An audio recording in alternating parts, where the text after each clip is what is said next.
When British Prime Minister Neville Chamberlain signed the Munich Agreement with Adolf Hitler, he infamously declared that the meeting brought peace in our time. That, of course, couldn't have been further from the truth. Chamberlain's policy of appeasement on the eve of World War II handed Hitler a part of Czechoslovakia and opened the door for him to invade Poland. What it didn't do was allow the Nazis to covertly develop a nuclear arsenal in exchange for sanctions relief from the Allies, but you'd think so, given the comparisons. The nuclear deal being negotiated with Iran, I believe, would be an historic mistake on the same order of magnitude of Munich. This deal demonstrates that American diplomacy can bring about real and meaningful change. No sooner had President Obama announced a deal with Iran Tuesday, had his critics recycled their favorite analogy. Obama is to Iran as Chamberlain was to Nazi Germany. The comparison has been around for a while.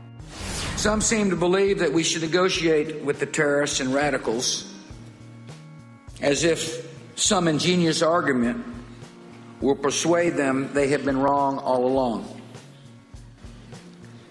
We've heard this foolish delusion before.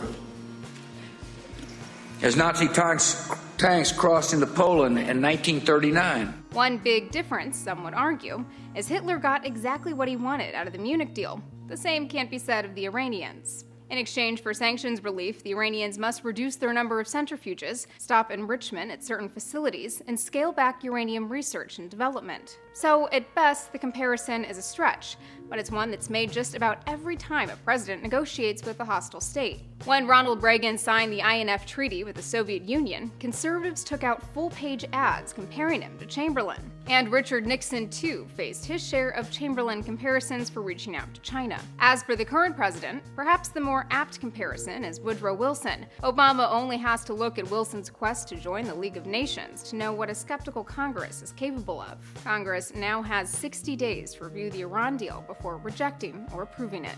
For Newsy, I'm Elizabeth Hagedorn.